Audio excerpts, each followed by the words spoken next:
tali kasih sayang itu putus, itu salah satunya ada yang berbuat dosa kepada Allah Subhanahu wa taala. Ada yang berbuat maksiat. Kita tahu orang-orang Arab ini konteksnya orang Arab. Itu orang Arab itu suka silaturahmi, mereka tidak memutuskan silaturahmi mereka. Ya, tapi Allah katakan wa qata'u arhamakum. Kalian putuskan silaturahmi kalian disebabkan karena dosa dan kemaksiatan yang kalian lakukan tadi, maka terputuslah silaturahmi di antara kalian tadi. Oleh karena Bapak sekalian, coba kita introspeksi. Kita punya teman baik, kenapa kita berpisah sekarang? Salah satunya kalau enggak kita yang buat dosa, dia yang buat dosa. Antara dua saja. Begitu juga suami istri. Ya, kalau berpisah mereka itu salah satunya ada yang berbuat dosa. Kalau enggak salah satunya ada yang selingkuh ya. Satu selingkuh, satu enggak, itu berbahaya. Nah, akan pisah satu itu. Karena sudah berubah masa. Allah pisahkan itu. Ya. Makanya orang-orang Arab ini Allah Subhanahu wa taala yakni jelaskan. Dan dari ayat ini juga dosa yang paling besar kesyirikan. Dosa yang paling besar maksiat dan termasuk memutuskan tali silaturahim. Maksud dengan memutuskan tali silaturahim itu maksudnya silaturahim itu adalah silaturahim yang punya hubungan darah. Misalnya saya punya abang, saya punya pakcik, saya punya wawa. Nah, itu jangan diputuskan sama sekali. Ya. Kalau kita putuskan dosanya besar. Kata Nabi SAW, la yadkhulul jannata qati'ur rahim. Tidak akan masuk surga orang yang memutuskan tali silaturahim. Jadi silaturahim yang paling utama itu yang punya hubungan darah dengan kita. Itu jangan sama sekali diputuskan bapak-bapak sekalian. Ya, di satu. Ya minimal telepon lah. Kalau jauh dia telepon, apa kabar, baik dan sebagainya. Banyak kabarnya, jangan sampai putus. Karena memutuskan silaturahmi termasuk yakni min akbaril kabair. Dosa-dosa besar tadi. Maka Nabi SAW mengatakan man arada ayyasaha umurhu, barang siapa yang menginginkan umurnya dipanjangkan dan rezekinya diluaskan, falyusli rahim, maka hendaklah dia sambung silaturahim. Ini tadi. Para ulama mengatakan ada dua versi memanjangkan umur. Sebagian ulama katakan umurnya panjang hakiki. Masya Allah. Ada ulama itu perdebatannya luar biasa. Ada yang mengatakan umurnya panjang secara hakiki. Ada yang mengatakan yakni pendek tapi berkah. Antara dua saja. Kalau yang panjang secara hakiki mereka mengatakan manusia tidak tahu umurnya berapa. Siapa yang tahu umur kita berapa? Tidak tahu kan? Sama seperti mereka analogikan. Kita tak tahu rezeki kita berapa dapat hari ini. Dan kita berusaha semaksimal mungkin. Ya, ternyata dapat rezekinya sekian. Begitu juga umur. Yang umur kita tidak tahu umur kita ini berapa. Tapi kita usahakan silaturahmi supaya dipanjangkan umur kita. Menurut versi mereka. Ada yang mengatakan umur tak bisa panjang, sudah tetap Allah ditetapkan sekian-sekian. Tapi kita masalahnya enggak tahu umur kita itu berapa. Ya, walaupun mungkin pendek tapi berkah. Jadi sambung silaturahmi Bapak sekalian kepada saudara kita, paman kita, wawa kita, pokoknya ada hubungan darah, ya, adik mama kita, ya, adik bapak kita, sambung. Jangan pernah putuskan. Ya, begitu. Kemudian Allah Subhanahu wa taala katakan, ulaikal ladzina la'anahumullah, ya, fa asamahum wa a'ma absarahum. Mereka itulah orang-orang yang dikutuk Allah, lalu dibuat tuli pendengarannya dan dibutakan penglihatannya. Ya, jadi kalau sudah berbuat maksiat itu Allah sudah melaknat. Orang pelaku maksiat itu Allah melaknat. Allah melaknat, banyak ayat. Allah melaknat pelaku riba, Allah melaknat pelaku kesyirikan, Allah melaknat pelaku maksiat. Semuanya Allah Subhanahu wa taala laknat. Jadi orang yang berbuat maksiat memutuskan silaturahmi, Allah laknat. Orang yang berbuat kesyirikan, Allah laknat. Orang yang berbuat maksiat, Allah laknat. Kalau sudah Allah melaknat, itu berarti kita dijauhkan dari rahmat Allah. Kalau rahmat Allah sudah dijauhkan, apalagi yang kita dapatkan di dunia ini. Makanya Nabi SAW tidak mau mendekat kepada hewan tunggangan yang dilaknat oleh majikannya. Kenapa? Karena dia sudah dilaknat. Nabi menjauh. Misalnya kita laknat binatang, lambat kali ini, memang binatang ni kurang ajar, mudah ni tadi, kasih makan tak mau jalan. Itu Nabi udah minggirin, tak mau dekat-dekat, karena sudah dijauhkan dia dari rahmat Allah Subhanahu wa Ta'ala. Makanya jangan pernah kita laknat rumah kita, jangan pernah kita laknat pekerjaan kita, jangan pernah kita laknat istri kita, jangan pernah kita laknat rumah kita, anak-anak kita, jangan pernah laknat itu. Sebab kalau dilaknat, kalau kita dilaknat, diaminkan pada malaikat, itu berbahaya sekali. Jangan pernah melaknat, tapi doakanlah kebaikan dan keberkahan. Kendaraan kita pun jangan pernah laknat, walaupun kendaraan kita udah buruk sekali, ya kan, rusak sekali, ya kan. Begitu mogok aja disempak lagi kan. Nah, ini bahaya kali. Jangan sampai demikian tadi, ya kan, melaknat.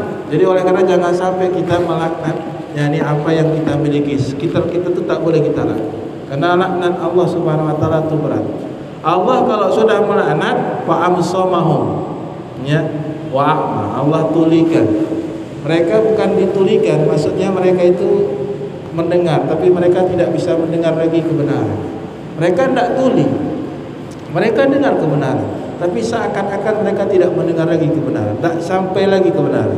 Wa'ama absarahum, dan Allah butakan mata mereka. Artinya Allah butakan, yakni penglihatan mereka, sudah tak bisa lagi mendengar yang baik, sudah lagi tak bisa lagi melihat kebenaran tadi.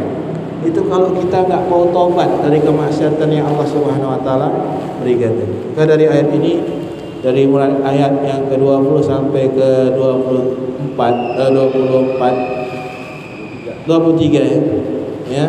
Yang pertama ada petunjuk di sini, zawazu tamanil khair. Bolehnya kita berangan-angan melaksanakan kebaikan. Seperti orang beriman tadi, semangat dia, boleh. Tidak ada perintah jihad. Semoga aja Allah turunkan ayat tentang jihad. Dia berharap berbuat kebaikan, itu boleh, ya. Dan kalau kita berangan-angan kebaikan, jangan bilang sama orang, saya ingin pergi umroh. Jangan bilang sama orang. Paling utama dia minta kepada Allah, ya Allah, berikanlah rezeki saya bisa sampai ke tanah suci, ya kan? Khair, yang minta sama Allah Subhanahu wa Ta'ala. Dan yang kedua, di dalam Al-Quran itu ada ayat muhkam, ya, muhkam wa mansukh minal ayat. Ada ayat yang muhkam, ada ayat yang bisa mansuh hukumnya, sudah terhapus dengan ayat yang lain. Seperti ayat tentang wasiat, ya, ayat wasiat tadi, ya, disebutkan awalnya wajib di aqrabin, pada kerabat dekat, bapak dan ibu dan orang karib kerabatmu itu wajib wasiat. Tapi ayat itu mansukh setelah turunnya ayat waris. Oleh karenanya, ya, ahli waris tak boleh mendapatkan wasiat. Wasiat itu hanya dibolehkan kepada bukan selain ahli waris, ya. Oleh karena kalau kita mau memberikan wasiat, ya, harta kita tadi, kalau mewasiatkannya sesuai dengan hak dia sebagai ahli waris, boleh.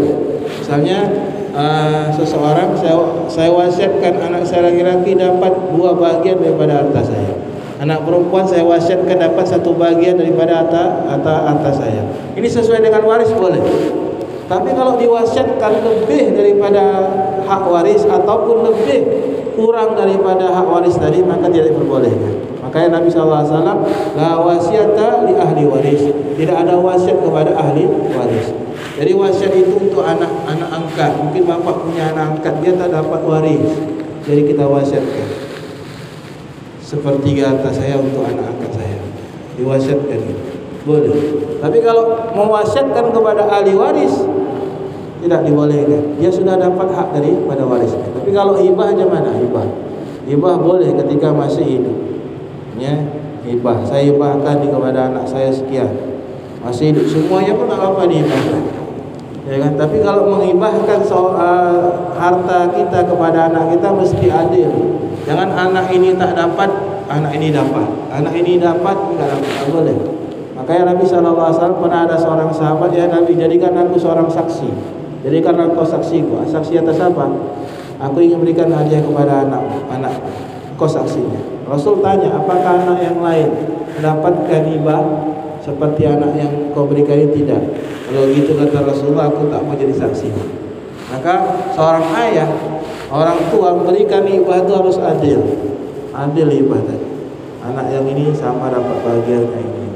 Ya, begitu. Kalau meninggal dia hibah jadi hibah yang sudah diterima tadi dan sisanya adalah waris, baru dibagi secara waris. Begitu dia, ya. Dan hibah itu kalau kepada anak harus diterima langsung. Misalnya ada saya hibahkan kepada anak saya harus terima kobil dia. Dia belum terima, nantilah ya tunggu saya pulang. Ternyata saya meninggal, belum sempat dia terima. Itu tak jadi hibah, jadi harta waris. Karena enggak sempat dikuasai. Makanya bapak-bapak kalau dikasih hibah dengan orang tua minta suratnya langsung. Surat tanahnya minta terus, ini atas nama siapa, dipegang terus. Ya, sebab kalau tak diambil masih ngomong saja, belum kita kuasai, itu tanah di Trenggalek untuk kamu 3 hektar, siap Pak, ya kan? Tapi belum saya kuasai, suratnya belum atas nama saya, bapak saya meninggal, maka hibah tadi jadi waris, dibagi secara waris, tak jadi hak saya lagi.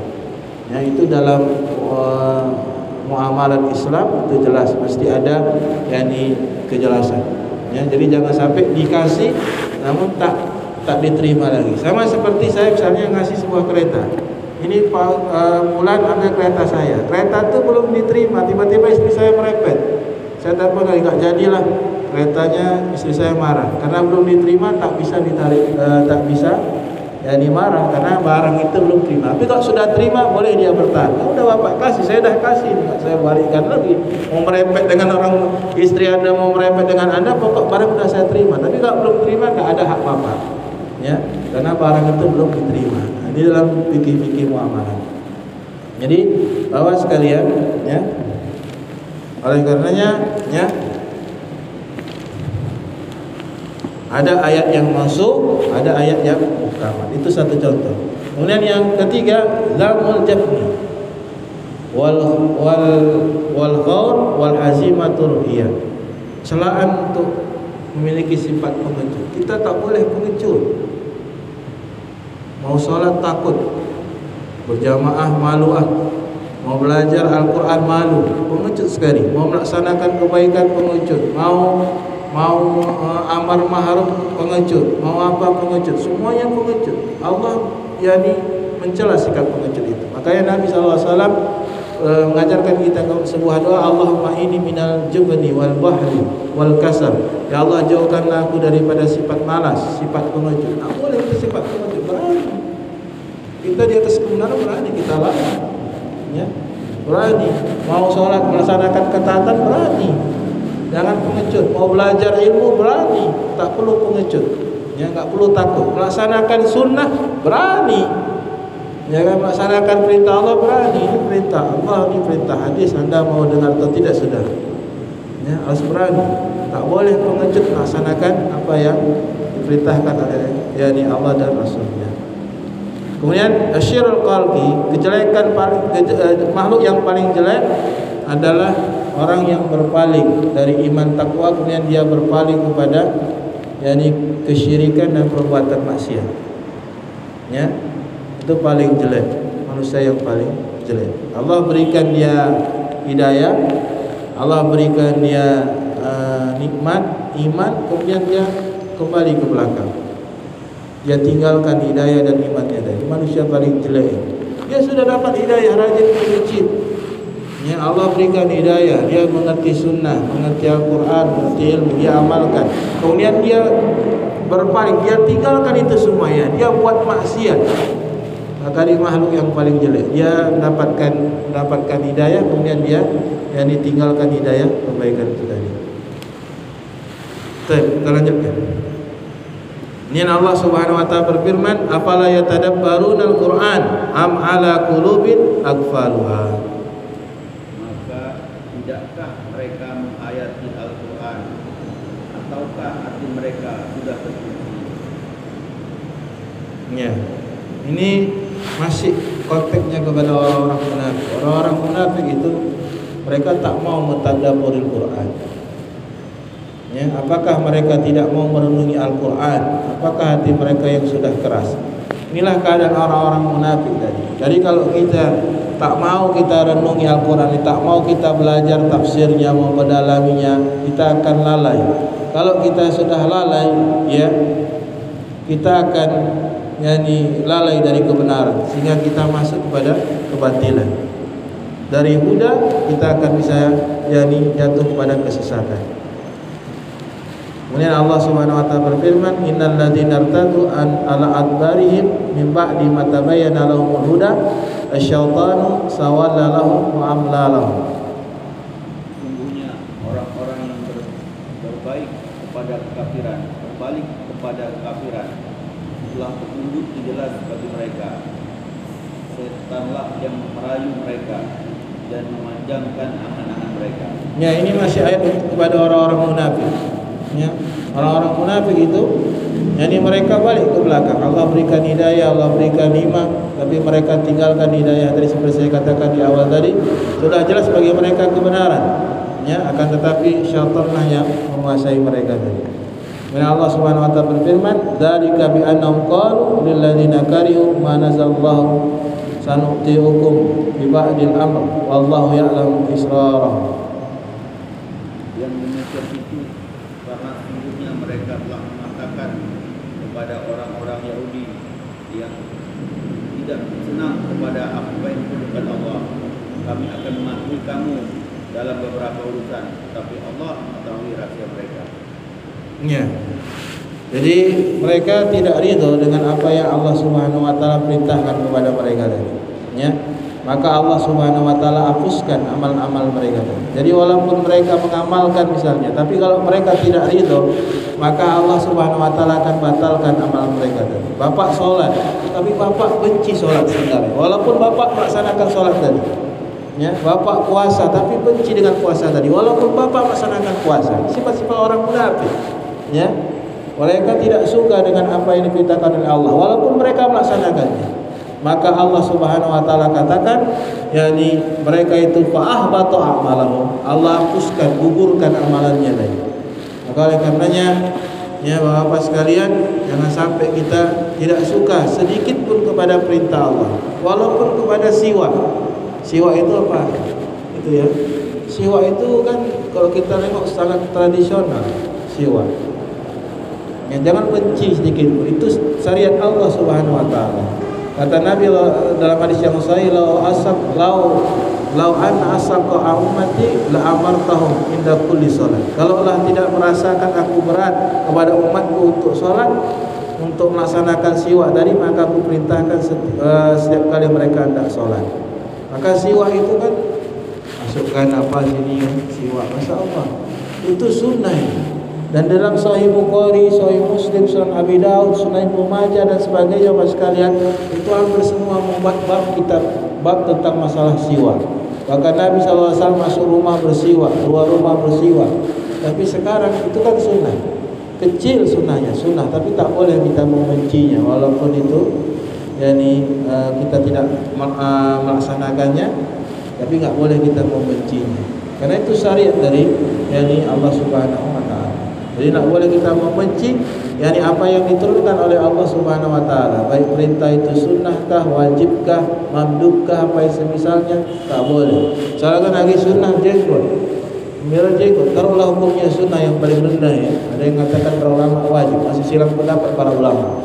Ini masalah fikih ya kan. Nah, kita katakan orang yang berjenggot jorok begitu. Ini berbahaya sekali. Jenggot seperti kambing. Ini berbahaya sekali. Karena dia telah mengolok-olok saya. Hukumnya sunnah saja, sunnah, paling rendahnya sunnah. Tapi tak boleh kita mengolok-olok orang yang berjenggot seperti kambing dan sebagainya. Ini dosanya besar sekali. Karena membenci apa yang Allah Subhanahu wa taala turunkan, maka kata Allah fa'ahbata amalan. Allah gugurkan amal mereka. Maksudnya gugurkan itu bukan amalan itu saja, tapi Anda dianggap telah batal Islamnya, gugur amalan semua. Makanya jangan sampai kita mengolok-olok syariat Allah walaupun hukumnya sunnah saja. Wallahu a'lam. Insyaallah taala ini saya sampaikan. Bila kurang saya mohon maaf. Mungkin bapak-bapak ada yang bertanya atau kurang jelas, silahkan tanyakan. Ya, siwak tadi. Iya. Kalau kiaskan dengan sikat gigi gimana? Tidak bisa, karena itu qat'i dia. Siwak itu qat'i. Nasnya nggak bisa dirubah. Ya, nasnya qat'i sama seperti jumlah rakaat sholat, kan nggak bisa kita rubah. Apa maksud Nabi bersiwak membersihkan gigi kan gitu? Ya, Apa maksud Nabi itu? Tidaklah kamu tiap kalau nggak berat kan Nabi menyuruh kita bersiwak. ya betul. Apa maksud bersiwak itu kan membersihkan mulut dulu. Ya mungkin perbuatannya, tapi siwaknya itu tak bisa kita rubah. Kalau perbuatannya itu kan wajib kan, kita bersihkan mulut kita jangan sampai mengganggu orang lain dengan sikat gigi dengan apa. Tapi siwaknya ini memang hadis Nabi itu tak bisa dirubah, qat'i itu. Nasnya qat'i, kan ada nas doni. Kalau zoni kan belum jelasnya, itu bisa tarik ulur gitu. Ya kan, siwak bisa diganti dengan lain. Tapi ini nasnya qat'i. Rasul katakan siwak itu sebuah kayu yang mengandung zat apa itu. Itu tak bisa kita rubah sampai akhir zaman sekalipun. Sampai zaman kita modern sekali tak bisa kita rubah. Karena nasnya qat'i. Ya kan? Walaupun secara perbuatan bisa kita kiaskan dengan sikat gigi dan sebagainya bersihkan tadi.